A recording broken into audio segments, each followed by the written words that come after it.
This episode of Rollin with Ray is sponsored by the Texas Boot Company, located in Bastrop, Texas, nationally renowned for hundreds of unique styles of exclusive boots, handmade by some of the best boot makers in Texas. Head-to-toe outfitters, whether you're all cowboy or just from the shins down, check them out and enjoy free shipping nationwide. Visit www.texasbootcompany.com for more information. In this episode of Rollin with Ray, you will meet Randy Perkins. Randy and I have been friends since elementary school. We were high school teammates on our football team. Randy graduated from Stephen F. Austin in Nacogdoches in 1987 with a degree in science in criminology. He has over 30 years of experience in law enforcement. He currently is a Financial Crimes Investigator for the City of Irving. Randy and his wife, Teresa, have been married for 21 years. While in perfectly good condition and good shape, at the age of 58, Randy sustained a heart attack while getting ready to go to work. Randy told his wife, Teresa, that he wasn't feeling well. Teresa immediately told him to go to the emergency room, in which he did not want to go. According to the American Heart Association, there approximately every 40 seconds an American has a heart attack. There will be over 720,000 new heart attacks per year this year, and 14% never survive. Randy will tell his story of how he overcame his heart attack and what symptoms not to avoid. It's my honor and privilege to introduce you to Randy Perkins, my good friend.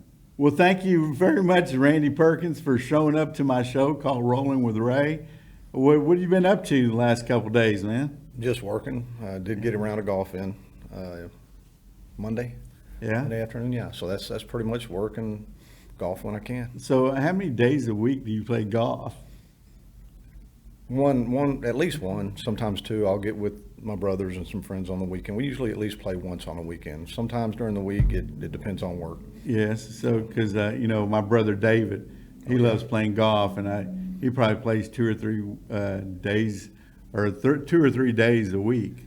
Oh, I'd play at least 3 or 4 days a week if I could, but just with work and whatnot. Plus, it wears you out a little bit. You get a little tired of it. So sure. But yeah. So, as to our viewers and listeners that are out there watching and listening, as I mentioned to you on my intro, that Randy and I have been friends since early childhood. We went to elementary, junior high, and high school. In junior high, we played all the football, basketball, sports, and track. And he was actually our running back, and I was the quarterback. This was in junior high and high school. We had some great times, Randy. Can you explain a little bit about those times, or? No, just it's the importance of sports growing up. I mean, the bonds that are made.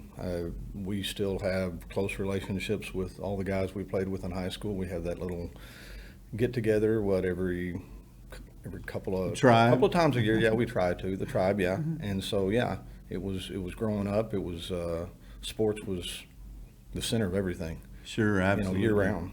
So, absolutely. Yeah. Well, so the reason why I have you in here is because I guess a year and a half ago you had a heart attack, and a heart attack happens when your heart muscles cannot get the oxygens and the nutrients it needs in order to function properly. So, I mean, you were an athlete all your life, and you took physicals, and did at one time during those physicals, was anything ever detected as far as you having any type of heart disease or any problems with you during those physicals?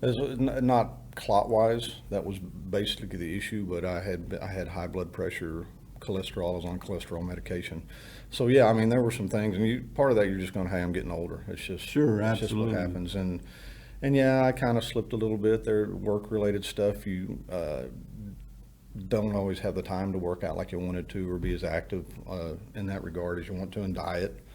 Yeah, I kind of slacked off a little bit Sure, on that. Was sure. eating some things that maybe I shouldn't have been eating. And Well, I think we all do that yeah, at the time yeah, or two. absolutely. But it's just life. But no, directly to the physicals, there was nothing related to a clot Good.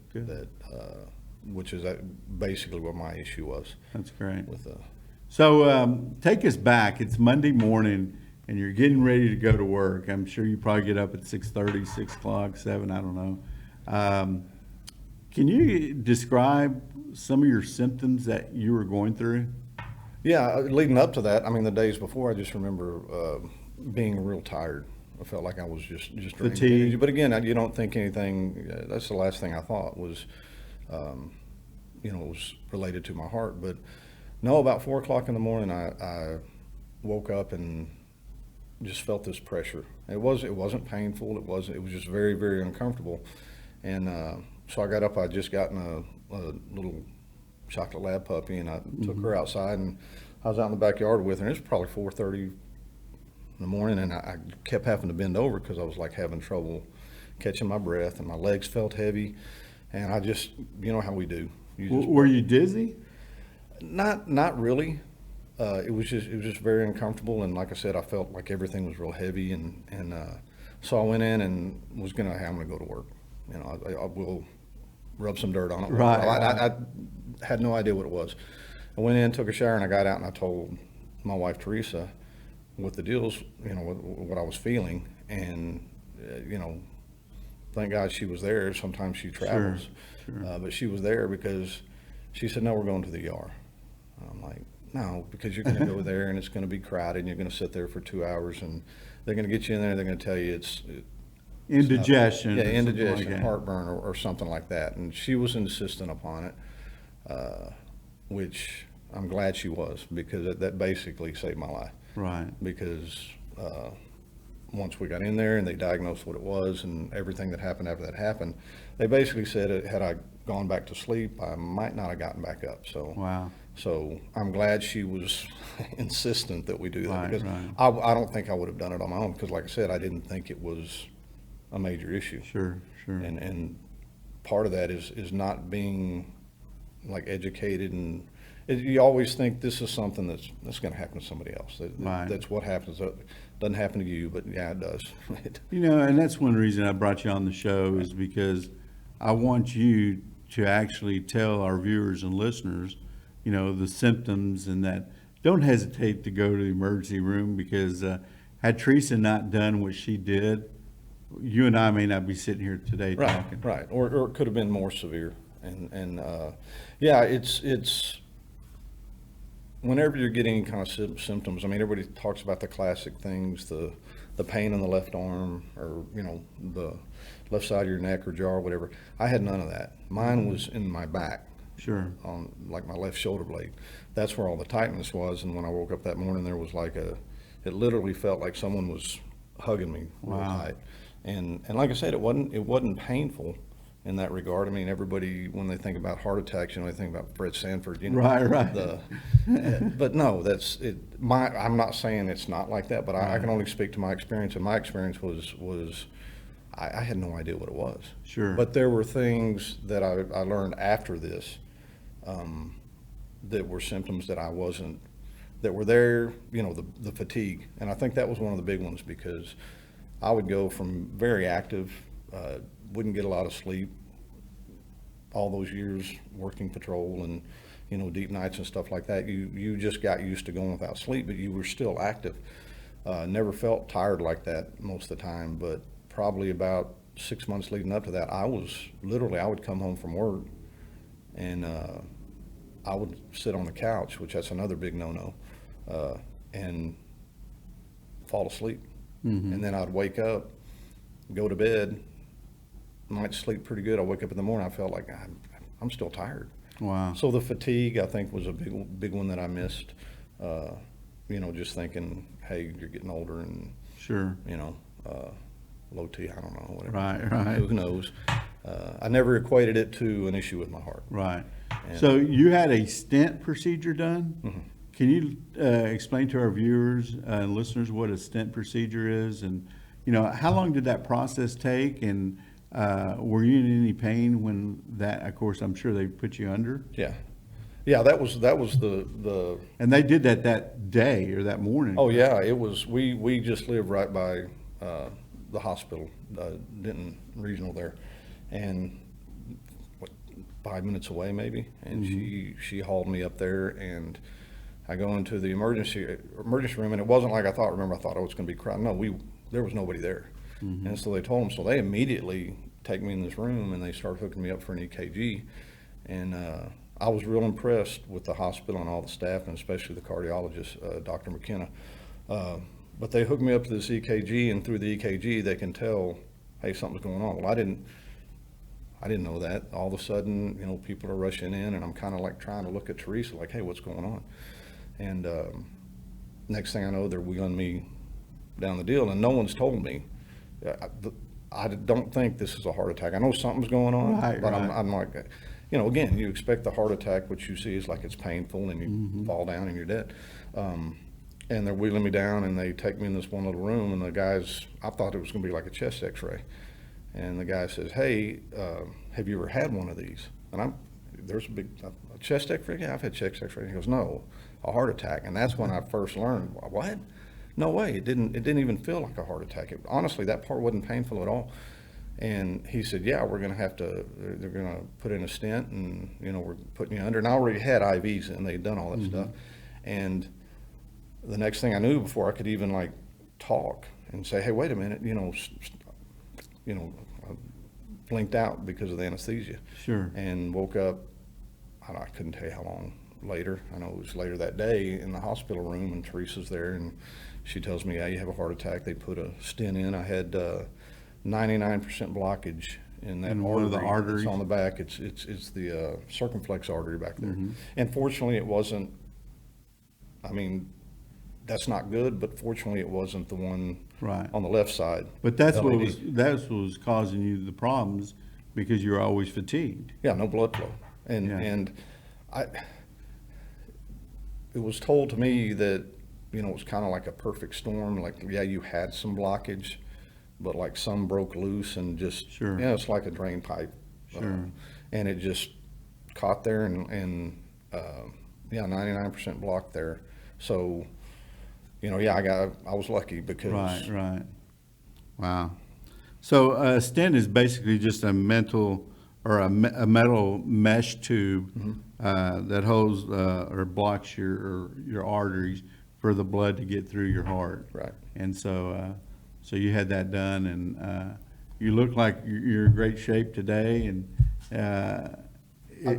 I've actually lost, like when I had the heart attack, I was between 225 and 230, and now I think I'm 205 last time I checked. Wow. But and part of that's just, do I still eat things I shouldn't eat? Yes, I do. Well, I think we all do that. Yeah, but I'm a little more conscious about what I eat sometimes, and I try to stay active. Sure. Part of the golf thing, yes, I'll go out and play around a golf and might drink a cold beer or something like that, but you're still active out there when you're doing it. I walk, work out.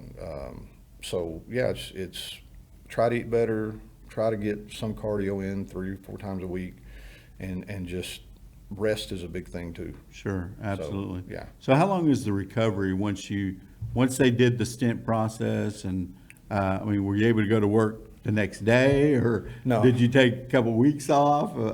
How's the recovery on that? I was in the hospital for about 2.5-3 days, and then they released me, and I went home, and basically I think like the next week was just take it easy, don't do anything, and I guess it was maybe 2 weeks when they finally said, yes, you start walking, start doing this. So that's when got to give props to my dog too, because I would take her on walks back there behind her house on the core land, and we'd be out there for hours. And so I got a lot of, that was a part of the recovery thing too. But I was out, a month before I went back to work. I could have taken a little bit more time off, but I was getting stir crazy, at the house. As you mentioned earlier, some of the lifestyles, heart attacks are caused by, sometimes hereditary, sometimes obesities, lack of exercise.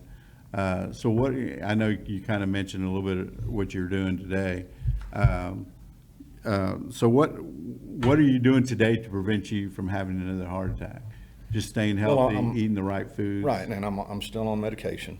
You know, the goal is to get off of that. I don't know if I'll ever achieve that because it's cholesterol medication. I guess the more important one is the blood thinners that I'm on.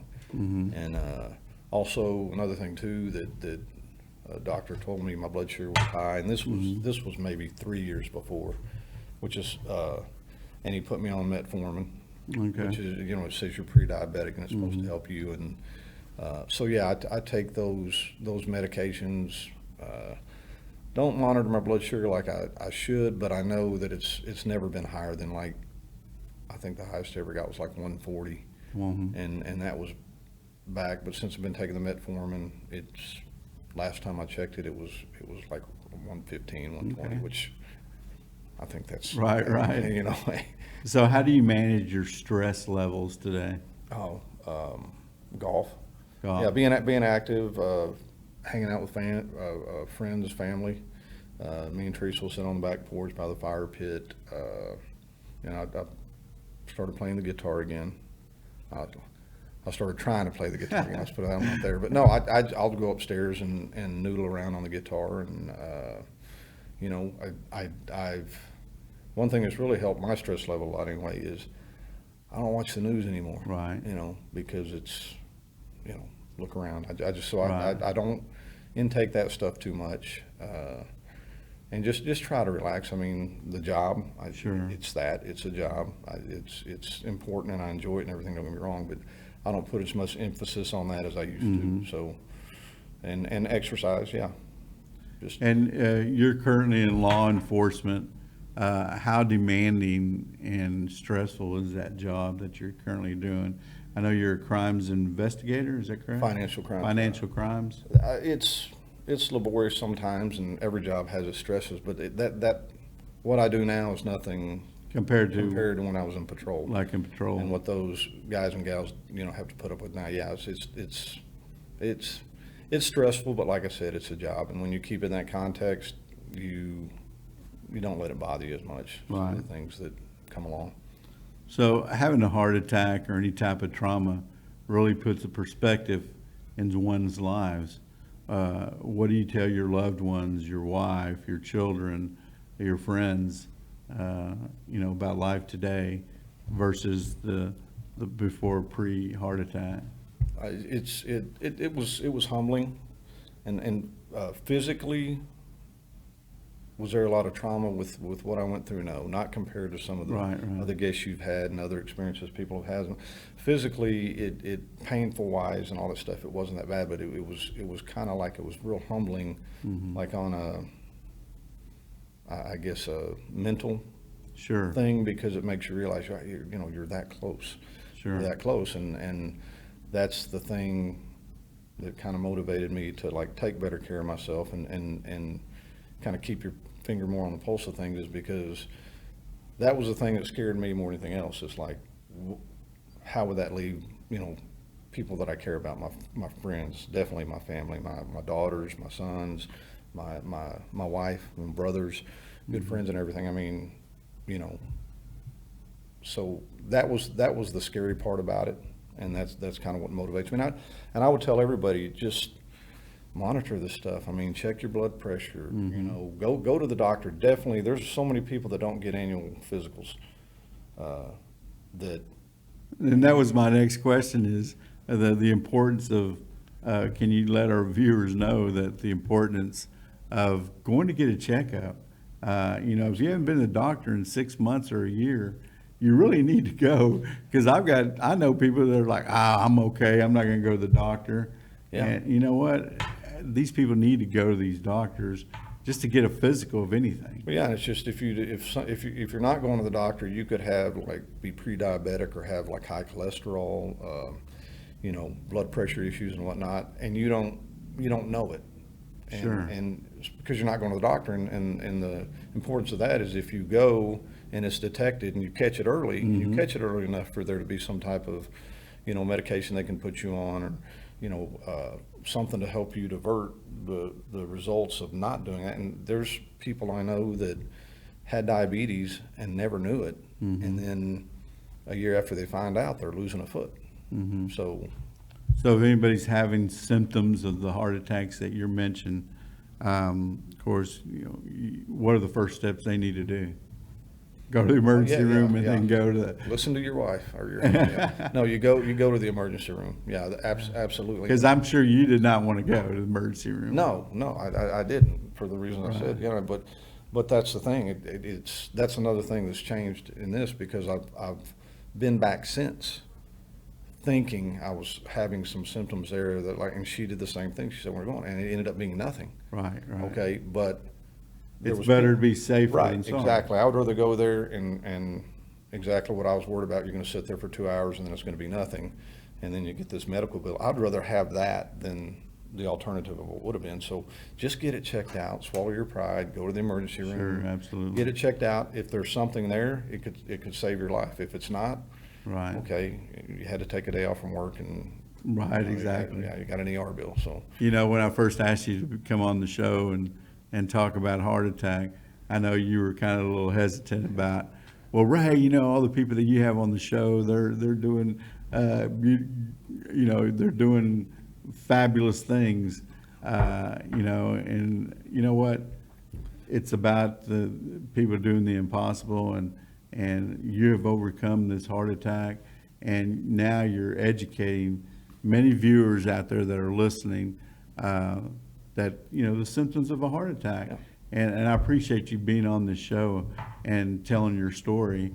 And anything else you want to talk about, heart attacks or anything like that? No, just like I said, even that old cliche thing about even if it reaches one person and it could make a difference, then it's, and that's why I kind of decided to come on here, because to me this wasn't like comparatively, but you made that point to me, and so did Teresa, and I said, you know what, he's right. I'll go on there and if it helps one person, but go to the doctor if you have any symptoms, and even if you have no symptoms and you haven't been to the doctor for 2, 3, 4 years or whatever, especially as you get older, go. It just sure, absolutely. Just go and get checked out, and if there's something there and they detect it, it can save your life. It definitely, we all want to live as long as we can, right? Absolutely. And I was 56 at the time, and I could have been gone at 56, whereas, I'm hopefully pushing forward to like 74, 75, somewhere along in that range. Sure. Hopefully. So we're almost out of time here, but I just wanted to follow up with one last question is, what is your best race story, either on the gridiron as a teammate or just generally in life? You're gonna make me pick one. Yeah, I mean, I know we probably. There's a lot. There's a lot. I mean, we this could be a 2-hour podcast, and we couldn't scratch the surface when it comes to that. But no, sports, absolutely. There's a lot there. Just some of the teams we played on, like I said, the relationships that have been forged and are still strong among those guys. But honestly, I think probably the one thing that sticks with me more about you is how you overcame adversity with what you dealt with. We were there. We were right there through it the whole time, very emotional time. And the trajectories that changed, in terms of, I think we would have been a lot better, that year. I think what yeah, I don't even remember what our record was. Yeah, we only won like 2 or 3 games. Yeah, for those that are listening, watching, Randy was on our football team. He was our running back, and I was the quarterback, and I wasn't able to play my senior year just because due to my injury. And I believe that y'all were 3-7, or we were 3-7, something like that, Yeah, something horrible so, compared to what it was all the years leading up. Yes. But my whole point about that was through all that whole team, we saw you, overcome what happened to you, and not just that year, the years, but I mean all the way up till today. I mean you've knocked it out of the park. So to me, I would say my race impression or memory that is that. Well, I appreciate that, Randy, and I hope all our tribe mates are watching this. They're going to poke fun at. Yeah, we'll get skewered. I promise you. So we have a group of friends or teammates that were on the high school football team. We get together about once or twice a year, and we all just go back and reminisce and tell of our old stories. So I'm sure they're probably watching this. Yeah. And well, Randy, I want to say thank you so much for coming on the show, and I want to give kudos to Teresa, Randy's wife. Had you not done what you did, I wouldn't be here sitting talking to Randy today. Thank you so much, Randy, for being on my podcast, and I appreciate called that. Rolling with Ray. I appreciate you having me and let me share my story. Thank you so much, brother. We'll see you, Ray. Love you, man. Love you. Thank you for watching and listening to my podcast. I want to thank the Grossman Burn Foundation and the Texas Boot Company for sponsoring this episode. Make sure to follow me on Facebook, Instagram, and on my YouTube channel called Rollin with Ray. Make sure to like, share, and subscribe. Should you be looking for a good read, please pick up my book called The Life I Didn't Expect, Facing Adversity and Winning. It is on Amazon. Until I see you again, keep rolling with Ray. This episode of Rolling with Ray is sponsored by the Grossman Burn Foundation. The Grossman Burn Foundation provides medical, financial, and emotional support to families who have suffered a burn injury, and they aid in the development of a self-sustainable communities worldwide through public education, strategic partnerships, and teamwork. For more information, go to www.grossmanburnfoundation.org or email inquiries to info@grossmanburnfoundation.org, or you can call 866-411-4423 for more information.